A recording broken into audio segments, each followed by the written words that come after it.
Olá, cursistas! Sejam todos bem-vindos. Hoje nós vamos dar continuidade aos nossos estudos e nessa semana nós iremos falar da recreação e o jogo como instrumentos educacionais e sua importância para o aprimoramento e o desenvolvimento do indivíduo. O objetivo do estudo de nossa aula de hoje é realmente discutir sobre a criança e o brincar, os jogos, as brincadeiras na infância e a recreação e o jogo num contexto pedagógico. Vamos ainda refletir sobre o papel da prática da atividade física dentro da educação física escolar, a partir de uma concepção ampla de educação física, gente, que ultrapassa muito o ensino só do gesto motor. Vamos ainda problematizar também essa estreita relação entre o brincar e o jogar com o desenvolvimento da criança. Vamos destacar a importância do lúdico no processo ensino-aprendizagem e também falaremos um pouco sobre recreação e jogos. Para isso, já vou definir para vocês agora, alguns conceitos. Temos então que a recreação é a prática de atividades lúdicas, que envolve a espontaneidade, a liberdade de expressão, a criatividade, a alegria, o prazer de forma individual ou coletiva. As atividades recreativas envolvendo jogos, brinquedos e brincadeiras podem ser desenvolvidas nas escolas e no contexto escolar. Além dos aspectos citados, as atividades recreativas visam o desenvolvimento integral dos educandos nos aspectos cognitivos, afetivos, sociais e motores. Os jogos recreativos têm um papel muito importante para crianças entre 0 a 6 anos e também crianças do ensino fundamental. Quando jogados em grupos, os jogos recreativos melhoram o sentido de cooperação porque incentivam o trabalho em equipe, algo essencial em muitos postos de trabalho. Bom, pessoal, no âmbito da educação física, no entanto, frequentemente os jogos recreativos são associados a esportes somente como o futebol, o futsal, o vôlei e o basquete. Apesar disso, muitas vezes, os jogos recreativos não são esportes, porque eles não têm a vertente da competitividade. E o mais importante não é ganhar, e sim participar e se divertir. As atividades lúdicas devem proporcionar o desenvolvimento psicomotor, ou seja, o aspecto cognitivo e físico das crianças, facilitando assim a aprendizagem dos conteúdos que fazem parte do programa estipulado. Através do jogo, a criança ela compreende o mundo à sua volta, ela aprende regras, ela testa habilidades físicas, como correr, pular, aprender a ganhar também e a perder. A vantagem é que a aprendizagem ocorre enquanto a criança se diverte.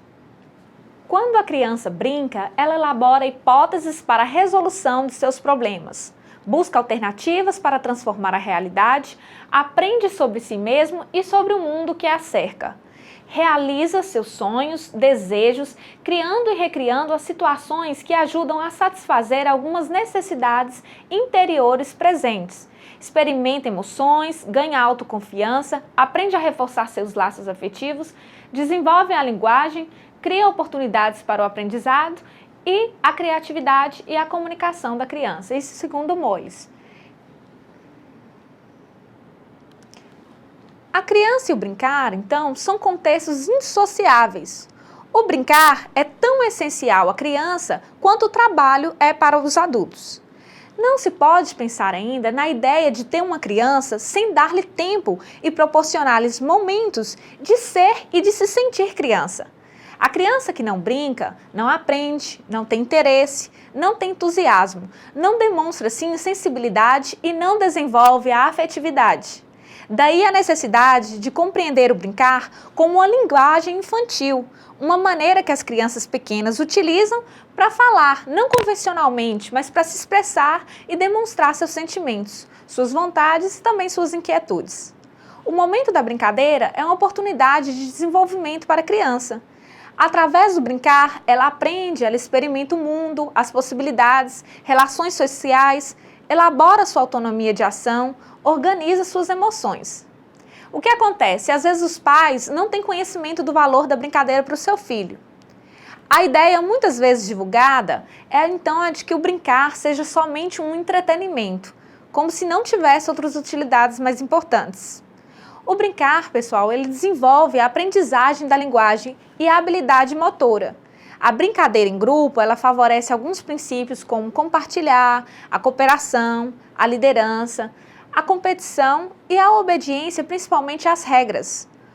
O jogo, então, é uma forma da criança se expressar, já que é uma circunstância favorável, então, para manifestar seus sentimentos e desprazeres.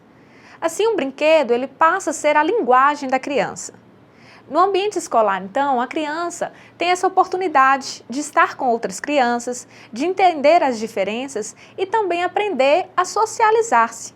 Regras e normas são sempre válidas e cabíveis, mas deve-se tomar cuidado em quando e como elas são introduzidas no processo educativo.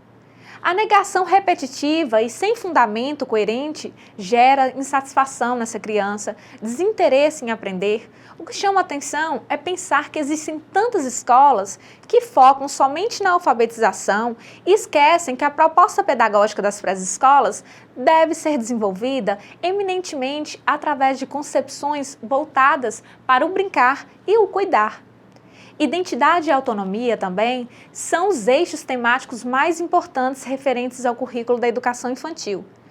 Além de contribuir para que a criança conheça a si mesma, e aos coleguinhas, ela permite ainda identificar-se como autônomo e completo, descobrindo as potencialidades e as dificuldades.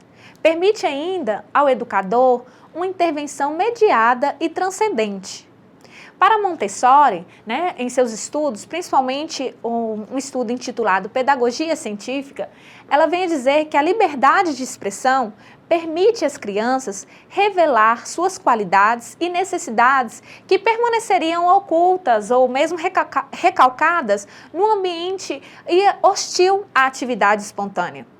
Para essa educadora, o objetivo maior em educar crianças não é controlar a criança, e sim o ambiente onde essa criança está inserida. O que acontece? Com esse estudo e esse pensamento, o que nós pretendemos é realmente reavaliar nossas concepções acerca da criança e do brincar. Então, é brincando que a criança aprende, observa, que ela incorpora e através de brincadeiras também que a criança vem expandir seu mundo e ampliar seus conhecimentos. Então, nesse sentido, ainda a autora Montessori, ela explica que façamos de conta que a criança é um operário e que a finalidade de seu trabalho é produzir o homem, porque o trabalho da criança não produz um objetivo material, mas ele cria a mesma humanidade, não uma raça, não uma casta, um grupo social, mas a humanidade inteira. O que acontece? Atualmente é inegável a importância do brincar no desenvolvimento social, o também emocional e cognitivo da criança. No entanto, e apesar do contrassenso que as crianças têm cada vez menos tempo para brincar, em prol das agendas assoberbadas e também de atividades extracurriculares e deveres escolares. O que acontece? A criança, muitas vezes tem muitas atividades e o brincar fica relegado para segundo plano. E a preocupação dos pais sempre recai em saber só se os filhos estão estudando ou não, sem perceberem que nenhuma criança desenvolverá todo o seu potencial se a brincadeira não fizer parte da sua vida, do seu cotidiano. Então, é importante frisar que o brincar e o jogar, não se resume a apenas às formas de divertimento e de prazer, mas são meios privilegiados da criança se expressar seus sentimentos e também aprender. Assim, nós temos que o jogo, ao ocorrer em situação sem pressão, em uma atmosfera de familiaridade, segurança emocional e ausência de tensão ou perigo, ele proporciona condições para a aprendizagem das normas sociais em situações de menor risco. A conduta lúdica oferece oportunidades para experimentar comportamento que em situações normais jamais seriam tentados pelo medo do erro ou da punição.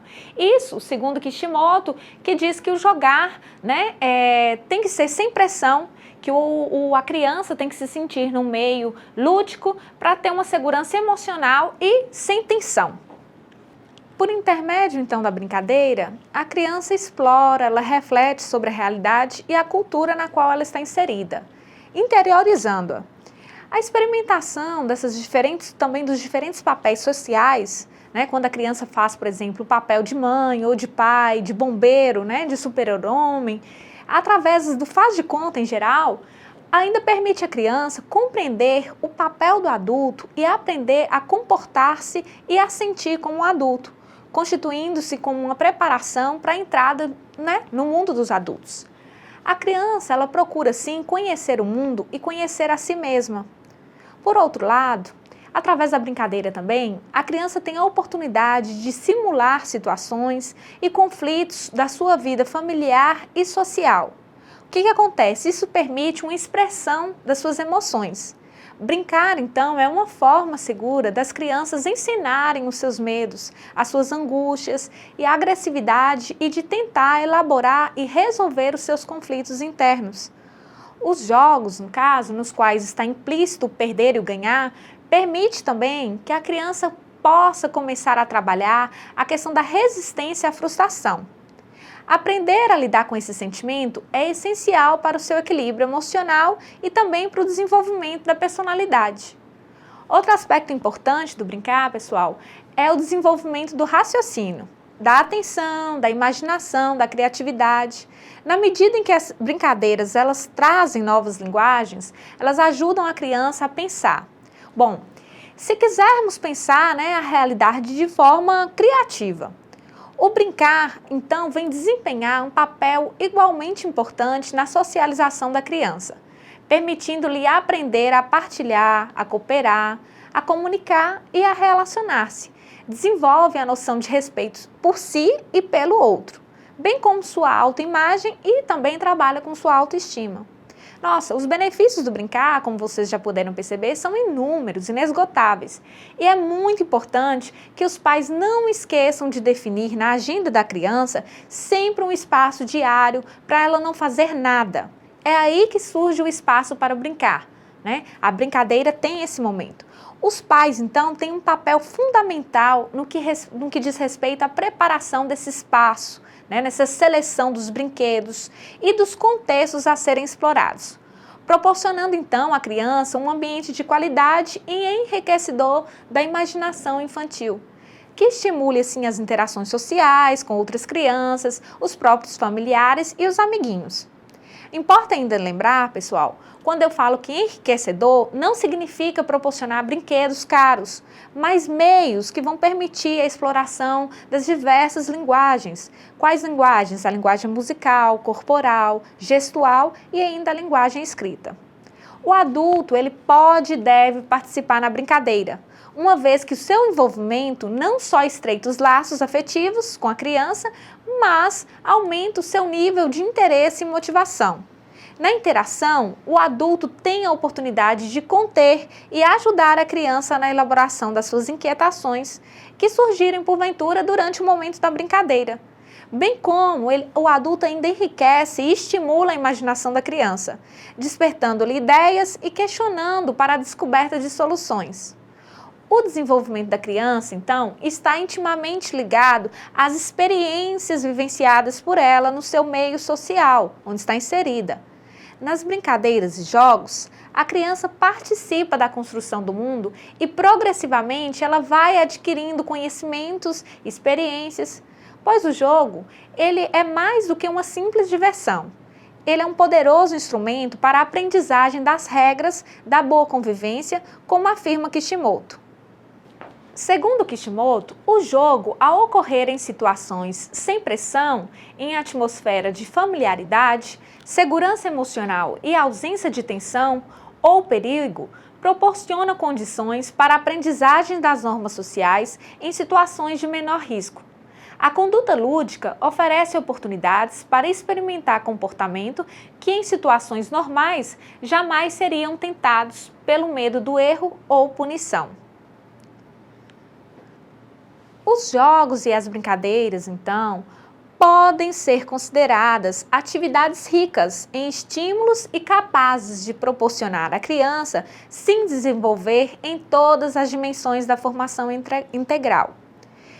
Segundo ainda os parâmetros curriculares nacionais, os jogos e as brincadeiras podem, então, ser consideradas atividades ricas em estímulos e capazes de proporcionar à criança se desenvolver em todas as dimensões da formação integral. Ainda no convívio, a criança ela amplia os seus laços afetivos entre elas e os adultos, promovendo o reconhecimento do outro, aprendendo a respeitar as origens socioculturais, as religiões, as etnias, os costumes, hábitos e valores. De acordo com Bruns, nós temos que procurar a essência da atividade lúdica é tentar redimensionar um fenômeno muito além do simples fato de diversão ou entretenimento. É tentar descobrir uma dimensão humana sem nunca perder de vista a integração do homem dentro do seu meio. E ir buscar nas suas raízes históricas e culturais a explicação para as aparências. Enfim, é ir buscar o seu significado dentro da produção coletiva dos homens vivendo em sociedade. O brincar, então, pessoal, favorece essa descoberta, ajudando a criança na concentração, na observação, memorização, imaginação, linguagem, percepção. Enfim, analisa, entre outros aspectos, indispensáveis ao convívio, proporcionando que ela descortine o mundo à sua volta e adquire competências e habilidades. O que nós podemos perceber? Atualmente, nós vivemos em um mundo totalmente dinâmico, onde os contextos históricos e também culturais se encontram em constante modificação. A criança está inserida nesse contexto e acaba sendo transformada a partir das experiências que elas vivenciam. Burgess, sobre esse aspecto ainda, ele ressalta que a criança nos desafia porque ela tem uma lógica que é toda sua, porque ela encontra maneiras peculiares e muito originais de se expressar, porque ela é capaz, através do brinquedo, do sonho e da fantasia, de viver em um mundo que é apenas seu. Outro desafio que as crianças nos fazem enfrentar é o de perceber o quanto são diferentes e que essa diferença não deve ser desprezada e nem levar-nos a tratá-las como desiguais. O que acontece? Através dos jogos e brincadeiras, é possível ainda ao docente observar e diagnosticar essa criança em um grupo ou mesmo individualmente. E assim, o professor pode avaliar o grau de desenvolvimento da criança, os valores, interesses, enfim, as necessidades, os conflitos dessa criança e os problemas enfrentados por ela. O professor é capaz de organizar, então, as brincadeiras de maneira diversificada. É necessário que o professor esteja seguro e conheça com antecedência cada jogo, o objetivo, as regras desse jogo, pois disso depende o trabalho mental do aluno. Afinal, o jogo tem por fim o papel de estimular e construir. Então, o que o professor deve fazer? Ele deve proporcionar às crianças a oportunidade de escolherem os temas, os papéis, os objetos, e os colegas também com quem eles querem brincar. Pois assim, as crianças desenvolvem as emoções, sentimentos, conhecimentos e regras sociais. Entretanto, no momento lúdico, cabe sempre a intervenção do professor para orientar os alunos, ampliando sempre as capacidades e os conceitos sociais. Atualmente, o que a gente pode observar é que a utilização e a essência dos jogos, dos brinquedos, das brincadeiras, vem se perdendo, uma vez que as indústrias têm cada vez mais fabricado brinquedos informatizados e eletrônicos, tornando-os assim mais atraentes ao consumidor mirim. Tal perda de identidade desses jogos e brincadeiras no contexto do papel da escola e das políticas educativas e orientações gerais da vida em sociedade, o que acontece? A escola precisa dar oportunidade a todos os alunos para que eles desenvolvam, então, as potencialidades de forma democrática e não só seletiva, visando sempre o aprimoramento dos seres humanos.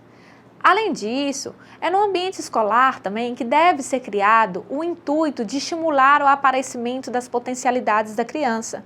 Deve ser aí, na escola, a criança deve ser estimulada e motivada, e sempre respeitando também o momento necessário para o amadurecimento dessa criança.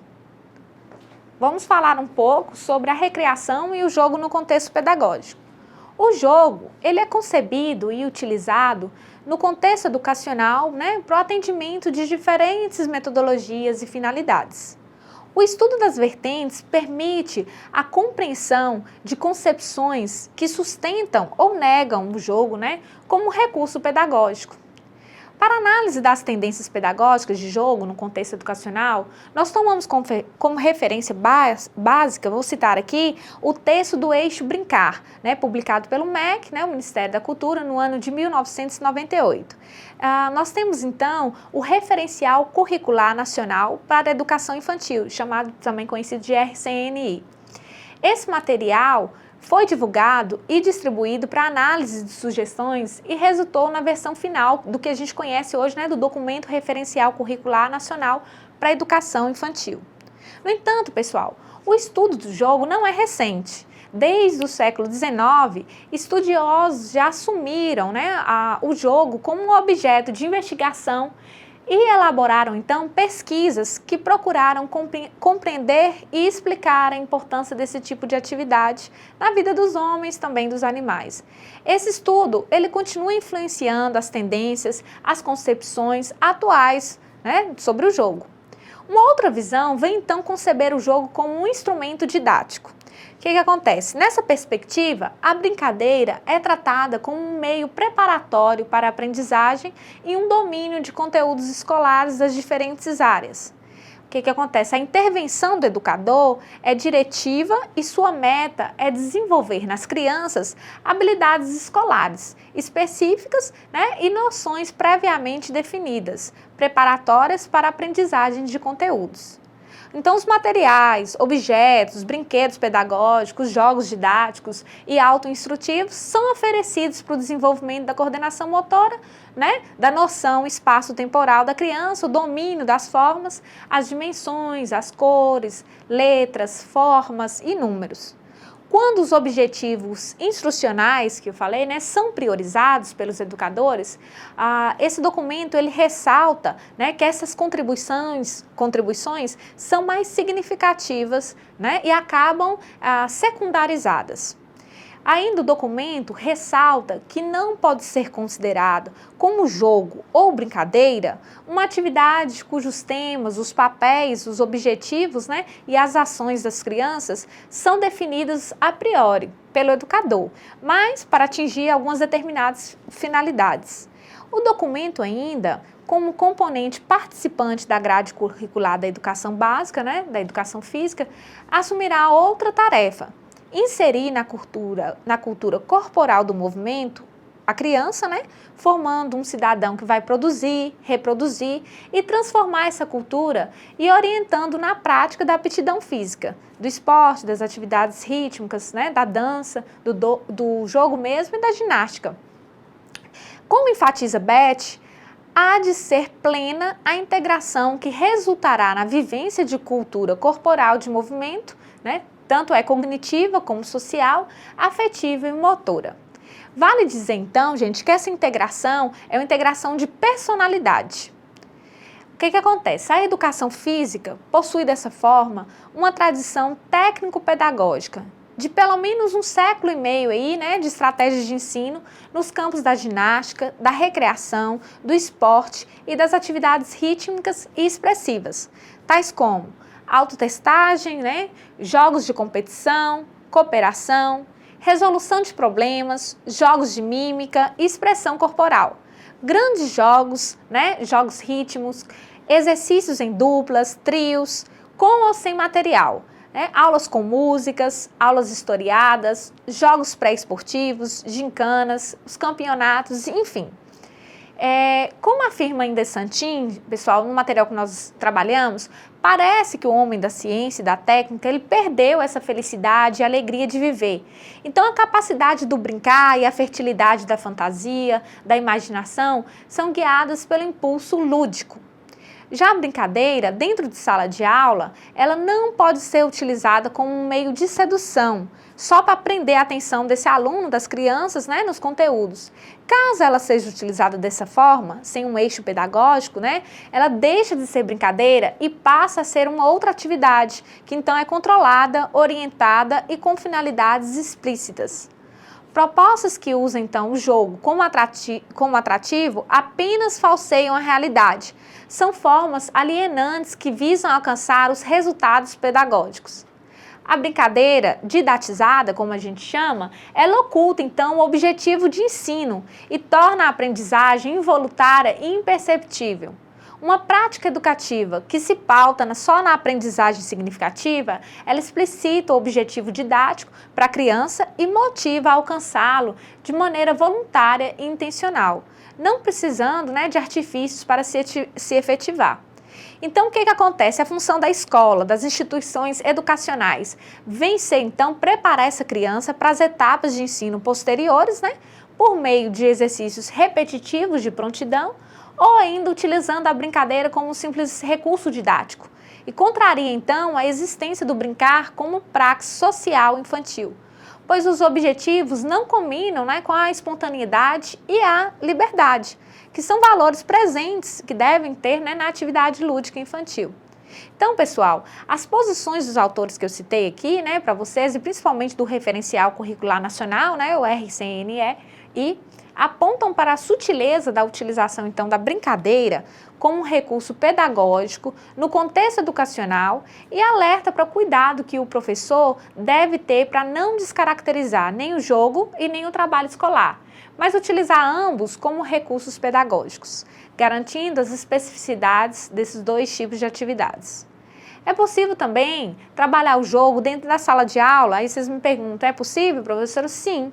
E o próprio documento que eu citei para vocês apresentam pistas ao indicar que o trabalho pedagógico na educação infantil, ele precisa contemplar desde atividades diretivas e dirigidas pelos professores, e os momentos não diretivos, não direcionados, que devem ser transformados aí em espaços de construção da autonomia, de exercício de imaginação, de criação, reelaboração da realidade e tomada principalmente da consciência, de si e do mundo.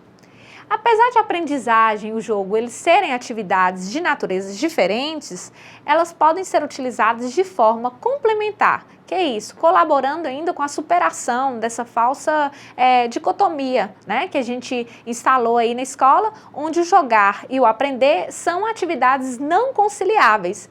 Essa tendência, que dicotomiza então o jogar do aprender, trata os momentos de aprendizagem com uma certa seriedade e torna esses diretivos, na maioria das vezes, as atividades lúdicas são tomadas só como um momento de descarga de energia daquele aluno, de recreio ou de descontração, e acontecem com frequência quando não se tem mais nada para fazer. Entende-se, então, que os professores, ao secundarizarem o jogo, eles estão deixando de explorar uma atividade que é considerada, então, por Vygotsky, como o principal no período pré-escolar. Outros pesquisadores e estudiosos do jogo ainda concordam que quanto mais informações e conhecimentos a criança dominar, mais rico será o seu repertório nas atividades lúdicas. A riqueza e a fecundidade da dramatização dos temas, da escolha dos papéis, a utilização dos objetos, a organização do próprio espaço, tudo isso, a duração da atividade, tudo isso está estreitamente ligada à qualidade dessas informações vivenciadas em outras áreas. Eu destaco aqui para o trabalho pedagógico com a literatura infantil, na hora da aula de arte, história, ciências, matemática, geografia, enfim. Por outro lado, quando a criança brinca, ela desenvolve as competências. Competências são essas quais? O pensamento, a própria vontade, a memória, a concentração, imaginação e desenvolve até a personalidade. Isso aí prepara para a realização de atividades produtivas e para o próprio mundo do trabalho. A proposta, então, de utilizar de forma complementar o jogo e as tarefas escolares exige do professor, por meio desse processo de estudo, uma mudança de concepção que o leve a aceitar a criança como um ser interativo, imaginativo e lúdico e descubra o potencial do desenvolvimento que está por trás das brincadeiras e dos jogos. Uma outra vertente presente no contexto educacional interpreta ainda o jogo só como uma atividade recreativa. Isso é, uma ocasião lá que permite relaxamento, gasto de energia, que ficou acumulada dessas crianças, em razão dessas atividades passivas desenvolvidas na sala de aula. Os jogos e as brincadeiras, então, servem de momentos de descanso das atividades sérias, um meio de recuperação física e psicológica, preparando as crianças para essas novas etapas, né, do trabalho escolar. A brincadeira e o jogo são tratados, então, como atividades de menor valor, pois contribuem no desenvolvimento, né, do movimento e do corpo.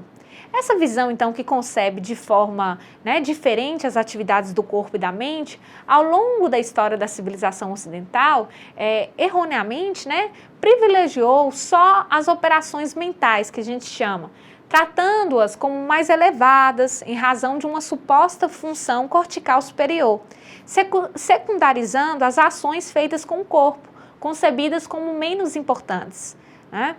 Apesar das escolas e dos educadores ainda persistirem na prática pedagógica fundamentada nesse engano, né, nós ainda podemos afirmar que o funcionamento do sistema motor, gente, ele é extremamente complexo. Ele interage com o sistema perceptivo, né, exige uma coordenação diferenciada e integrada de uma imensa variedade de componentes neurais e musculares. Porque quando a gente fala do jogo simbólico, né, é uma outra versão, ela está presente nas práticas também escolares. Nessa perspectiva do jogo simbólico, né, as brincadeiras e os jogos são propostos só como meio para equilíbrio e a recuperação psicológica.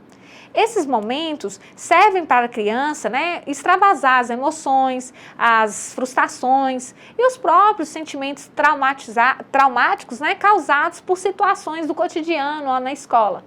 Essas situações lúdicas são oferecidas nos espaços internos ou externos, né, da instituição educacional e compete aos professores o oferecimento de materiais, então, adequados e tempo para a criança, nessas situações, né, ela se restabelecer, renovar-se, né, equilibrar-se frente às imposições do meio. Uma outra tendência norteia uma importante parcela de práticas educativas nas esferas dos jogos. Tem uma visão, então, que concebe as atividades lúdicas de origem biológico-natural e o seu aparecimento se dá em razão da maturação das crianças. Os adultos, eles não atrapalham, eles não impedem, contudo, né, não interferem, não influenciam e também não enriquecem as atividades. Eles apenas observam e garantem tempo e espaço para que elas aconteçam. O que acontece? Observa-se nesse tipo de tendência, tanto na educação infantil, né, como nas séries iniciais do ensino fundamental, que os próprios espaços privilegiados são, né, os parques, as salas de aulas, as quadras, os pátios, os gramados e as próprias caixas de areia que a gente tem. As crianças, elas reproduzem nos jogos apenas aquilo que é instigado pelo espaço e pelo material colocado à sua disposição.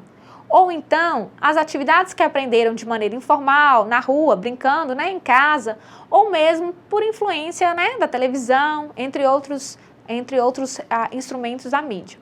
Os professores, eles não exercem qualquer tipo de interferência por considerarem o jogo como atividade de natureza biológica e não como resultante da aprendizagem social. Isso, né, já era nos implícitos, já desde o referencial curricular lá, no eixo brincar. Esse documento defende a concepção do jogo infantil como uma atividade interna da criança, né, e vai basear-se no desenvolvimento e na imaginação, na interpretação da realidade, sem ser ilusão ou mentira. Então, o que acontece? A brincadeira é vista como um cenário no qual a criança, a partir do seu nível, do seu desenvolvimento, né, ela atua com significados, imagens, relaborando conhecimentos, valores, sentimentos. Quando a criança brinca ou ela joga, ainda destaca o documento, né, que a gente havia citado, que a criança ele transforma esse objeto ou animal ou pessoas, lugares e coordena diversas experiências, através principalmente da memória e da imaginação. O momento de brincar, ele pode ser visto, então, vamos dizer assim, como um laboratório, um espaço, né, de experimentação ali, no qual a criança pode ensaiar, errar, sem a pressão do mundo adulto. A criança, por meio da linguagem simbólica, ela utiliza-se de objetos, insere-se no mundo da cultura, né, constrói seu pensamento, lida com os sentimentos e amplia principalmente as relações sociais. Considerando, né, gente, a especificidade afetiva de cada criança, emocional, social e cognitiva, né? Principalmente as crianças da série infantil, né, das séries iniciais e também das séries iniciais do ensino fundamental. As experiências oferecidas em forma de brincadeiras, elas podem ser um privilegiado recurso para a formação da cidadania, né, para o desenvolvimento psicológico e da personalidade da criança. Também os brinquedos, eles funcionam, a brincadeira, né, como uma forma particular de expressão, de interação e comunicação. Segundo o documento ainda, o jogo e a brincadeira, eles não são então apenas uma necessidade da criança, mas um direito. No Brasil, esse direito está garantido, né, por diversos instrumentos legais que a gente conhece aí, já desde os direitos humanos da criança, a própria Constituição Federal, o Estatuto da Criança e do Adolescente, né? Quando diversos instrumentos legais, né, como esses, tentam então preservar um direito básico, gente, é sinal que ele não está plenamente assegurado. A responsabilidade pela formação da criança não é apenas da escola, né? Muitos de nós achamos isso, mas deve ser compartilhada também pela família. A criança ela é concebida, então, como um sujeito histórico e social que possui uma natureza singular. Isto é, ela pensa, gente, sente o mundo de um jeito próprio, né? Tem a sua família como um ponto de referência. A interação, desde o nascimento, né, e também a interação com pessoas, com objetos, ela cria, então, necessidades e motivos e desperta na criança a curiosidade. Isso faz com que motive essa criança a conhecer o mundo, né, natural, o mundo social, os objetos e ainda amplia as relações sociais. Para isso, é necessário que a gente encontre sempre o equilíbrio, né, sempre móvel, né, no cumprimento das funções pedagógicas e contribuir para o desenvolvimento da subjetividade, para a construção do ser humano autônomo e criativo. Bom, depois dessa discussão, pessoal, nós chegamos ao final de nossa aula e eu gostaria de agradecer a vocês mais uma vez pela atenção. Eu peço também que não esqueçam de participar, né, do nosso primeiro fórum de discussão.